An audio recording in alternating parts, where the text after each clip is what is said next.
For having me. I'm very excited to be here. I wanted to tell you a little bit about how I lost over 6 dress sizes without surgery. I have no disclosures. And this is me before and after. And I brought my little red dress here so you can see that there was actually a difference. I really did I still have lipedema, but I really did lose 7 dress sizes. In the red dress, I was 198 pounds, size 24, and in the purple dress, 152 pounds, size 10. I realize that there's still a little more to go, but I wanted to share some things with you. I realize that this presentation is about me, right? But I really wrote this presentation for all of you.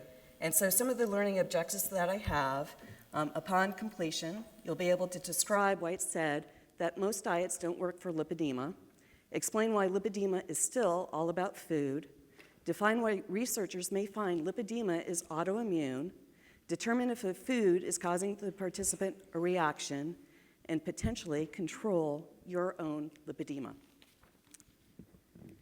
Things that I learned while I was on my journey is that the size of lipedema legs actually can be reduced.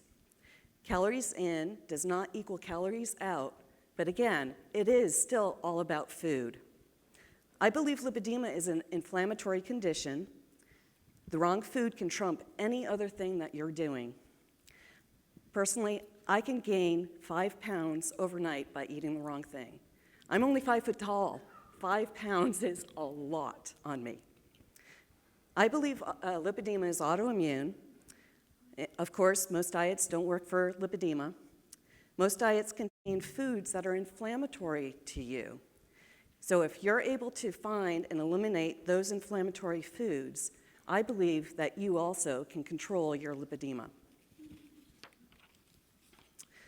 My lipedema journey has been a bouncy road. I've been on various diets most of my life, as most of you, I imagine. And as I get older, it seemed more and more difficult to keep the weight off. My first dramatic and documented success, however, was with the 6-week body makeover program by Michael Thurman.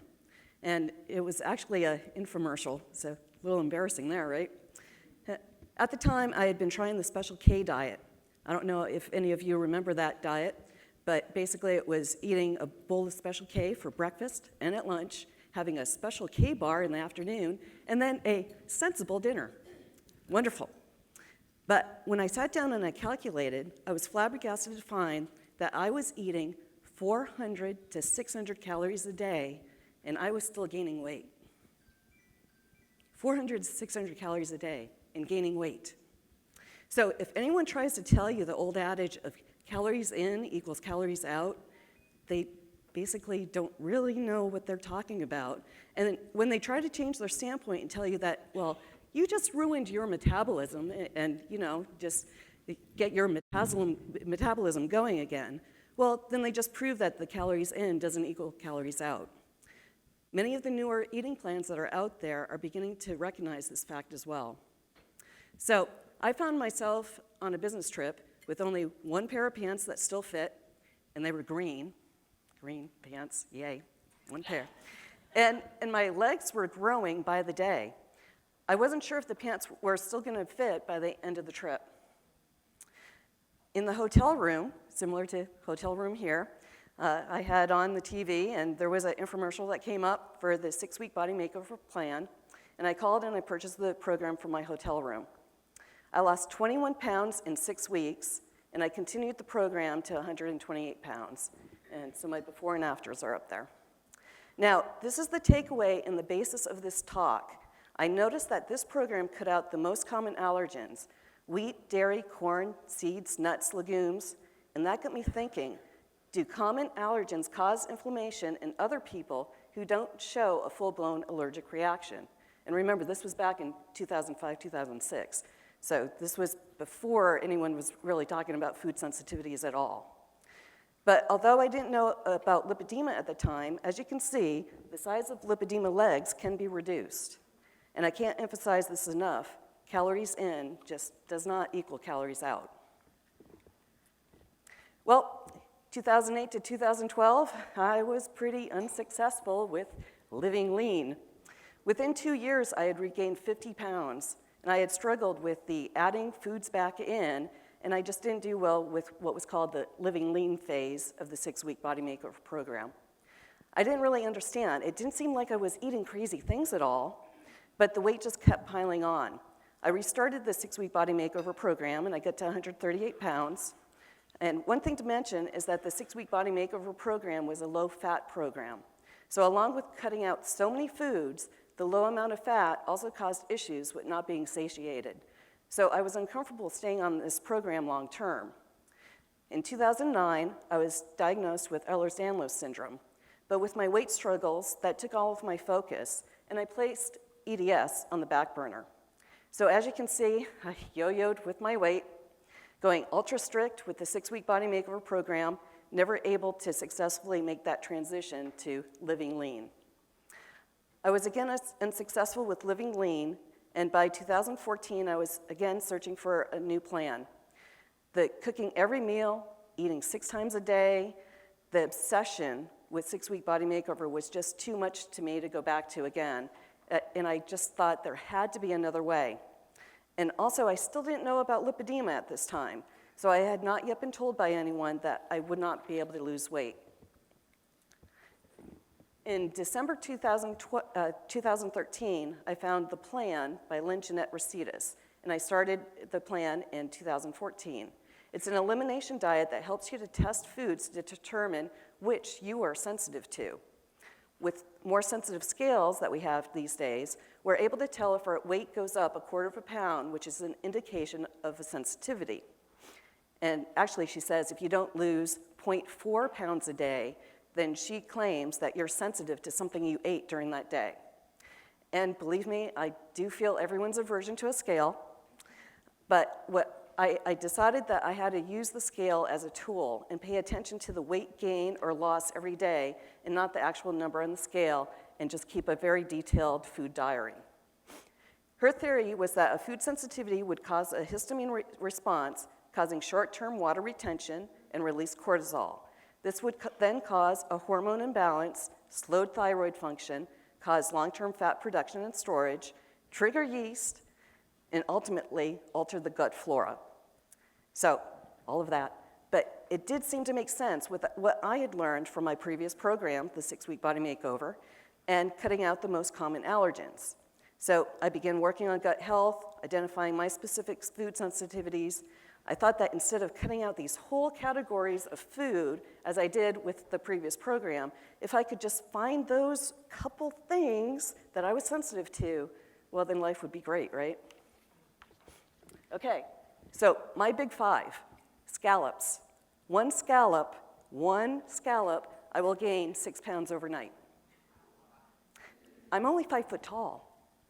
6 pounds is a freaking lot of weight, let me tell you. Egg yolks, I found that my legs will burn, and I gain 1/2 pound. Xanthan gum, it's a thickener that's used in sauces, and I mean, anything you look at, you're gonna see xanthan gum in it. Sunflower seeds and oil, sesame seeds and oil, gives me stomach distress. I gain about 1/4 pound. So I was told that scallops were good for the thyroid, and so I never would have eaten the scallops on my own. But since, it was good for the thyroid, I went out and I purchased those expensive freaking scallops. I started the plan around 170 pounds, and I couldn't believe that I had gained that much. So I actually tried the scallops twice, yes. So that pushed me into 180 pounds plus, and I found the egg yolks caused the burning, and et cetera. Now, who would think that a little seed would cause 1/2 pound gain? At the time, I was having a slice of multigrain bread that included sunflower and sesame seeds. 1/4 pound a day, 365 days a year, that's over 90 pounds a year. So no wonder my weight kept yo-yoing, right? So also notice that my list does not include wheat, dairy, corn, or nuts. I don't test sensitive for any of those. So if most diets are counting calories, and I eat a 22-calorie scallop and gain 6 pounds, or a 65-calorie egg and gain half a pound, then how can a calorie-counting diet help me? Newer diets that are just cutting out gluten and dairy don't work for me either, because I've tested fine with those food groups. The previous 6-week body makeover program worked for me because I took out the most common allergens for me. It eliminated my egg yolks, the xanthan gum, the seeds from my diet, and I never would have had scallops back then anyway. But with all of this testing, the failures just kept pushing my weight up. I was exhausted. Instead of testing, I just kept away from my big 5, and I kept my weight steady. So as I alluded, while on the plan, I had actually gained 20 pounds. The plan didn't include any exercise at the time. Her newer book, The Metabolism Plan, does include exercise, by the way.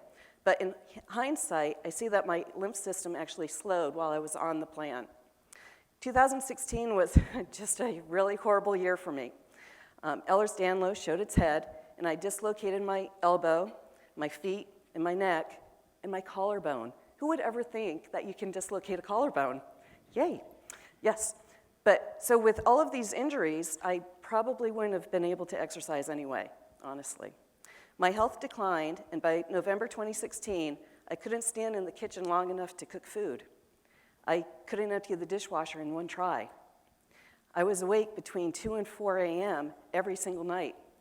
It was a bad year, let me tell you. So, although nearly impossible because of the amount of cooking, I even tried the 6-week body makeover program again. Remember, 6 meals a day, your whole life is cooking, cleaning, eating, shopping. It's all encompassing.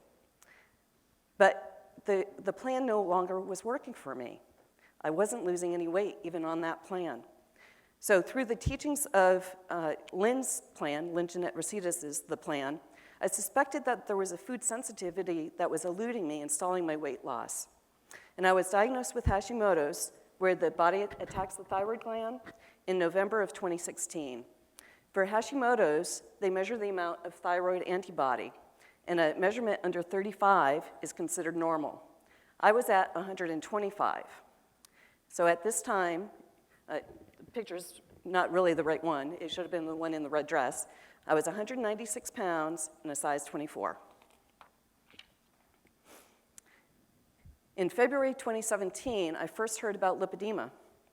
I was at an EDS support group. Thank you, Joy. And as with many of you, all of the pieces finally fell into place. But even with the lipedema diagnosis, I knew I had been able to lose weight before, and I was determined to lose it again. As I did my research, I found many people doing keto and getting great results, but it didn't feel that it was right for me. My sensitivity to eggs made me wary, and I couldn't bear cutting out the few carbs that I did do well with.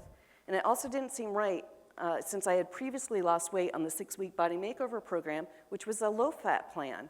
So why would high fat alone be the answer? It just didn't seem to make sense to me.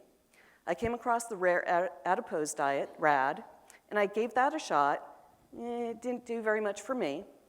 I heard that there was a clinical trial testing the Mediterranean diet, and this was really cool. They would provide all of the food. Yes. So, since I was having trouble standing for a long time, having my food cooked for me sounded great. So I went for a formal diagnosis in November 2017 with Dr. Thomas Wright. If any of you have a chance, he's awesome. So, and I feel compelled to issue a warning for the next slide. There are photos of my arms and legs at the time of diagnosis, so we're going to go through that one pretty darn quick. I was diagnosed with lipedema stage 2, types 3 and 4, and the long story short, I wasn't actually allowed in that clinical trial, ironically, because of the number of food sensitivities that I had. Okay. So, all of 2017, I worked to improve my lymph system, trying all sorts of non-invasive interventions. I put a number of them there. If any of you have any questions, if you want my opinion of any of them, feel free to come up and talk to me.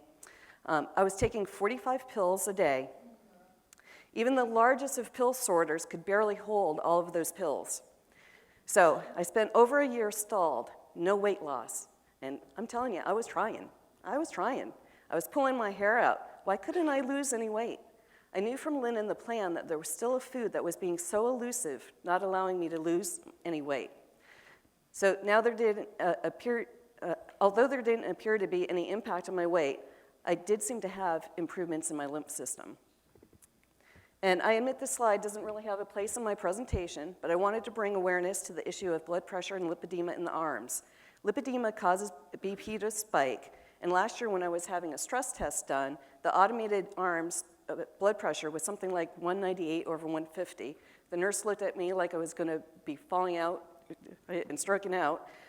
So I asked if she could do a manual on my other arm, and the manual came out something like 130 over 90. I've made and I laminated a card like the one here to show nurses so I can get a manual blood pressure reading. I can't always convince them to do it on the forearm, but the card makes it seem official enough that I can usually get it done manually. So I'm putting out an appeal to the researchers in the room to possibly do a study on blood pressure. Perhaps automated in one arm, manual in the other, then switch to compare to lipedema stage and if the person has POTS or not. A publication may help some of us who are affected in this way not to be placed on unnecessary medication. So, continuing my quest for improving lymph, I came across John Osipinski. He's the, AKA the Lymph Man. He has a number of manual lymph drainage techniques and a number of YouTube videos. He believes that many diseases are caused by a poor lymph system and eating an acidic diet. It's not so much how acidic the food itself is, but how it reacts in your body. So I looked into the alkaline diet. But the key takeaway here, he has a great video on opening the cisterna chyli, and we heard a little bit about that yesterday. So check out the video that he has. I've kept some of the learnings from the alkaline diet, the types of foods that are more alkaline, but in the end, that basically became more of a vegetarian diet. And although I know that it has worked for some other people, it just didn't, again, feel right for me. And so I'm probably just a little bullheaded in that. Which brings me to last year's FDRS conference. I had spent nearly 2 years at a standstill with my weight, completely stumped as to why my weight was stalled, why it wasn't working. I knew that there was still that one item that I was just completely blind to. Well, at last year's conference, one of the presenters mentioned nightshades. It's the family of foods, and we've heard it again this year, right? Tomatoes, peppers, eggplant, white potatoes, and those were all the basis of my diet. I dismissed that nightshades affected me previously because I didn't have the telltale signs of joint pain, and also because 6-week body makeover, that was filled with all of those, and I lost during that time. But 1 to 2 hours after eating dinner, 2 nights in a row at last year's conference, I began coughing and not being able to clear my throat. A friend who attended with me nearly slapped me at the side of my head and said, "You're having a reaction to peppers at dinner." So finally we identified what was stalling my weight, and key point, I'd become sensitive to peppers since having been successful previously on other diets. Brings me to the autoimmune protocol diet. I happened across it because of my Hashimoto's diagnosis, quite similar to 6-week body makeover, but also eliminated nightshades. And also, you only had 3 meals a day, so that really helped. But basically, I won't go over what AIP is about, but basically, when I eliminated the nightshades, I lost 5 pounds that weekend. I listed some of the symptoms here to show you the different types of reactions so that you can see when you're eating a food that you're sensitive to. So, could lipedema be autoimmune? Because of my Hashimoto's diagnosis, I had begun reading a number of books about Hashimoto's and autoimmunity. There's more than 100 confirmed autoimmune diseases and many more diseases that are suspected, and that made me start wondering if lipedema could be autoimmune as well. Also, research shown at last year's conference and Karen Herb's publication at obesityaction.org just seemed to point in that direction, specifically where research appears to be showing that white blood cells are injuring fat cells, nerves, blood, and lymph vessels. Now, I'm not a doctor, so I can't say, but that really sounds like an autoimmune disease where the body is attacking itself. In addition, many people with lipedema and EDS seem to have other autoimmune diseases, but perhaps it's just the likelihood of that we have a leaky gut. maybe because with EDS we don't have the collagen, and so maybe food's getting through the stomach lining. Research in the autoimmune community shows that once you have one autoimmune disease, getting a second is more prevalent. I tweaked a little bit with another plan, food paradox, and here's results. I am now able to walk 3 miles a day. My Hashimoto's is in remission.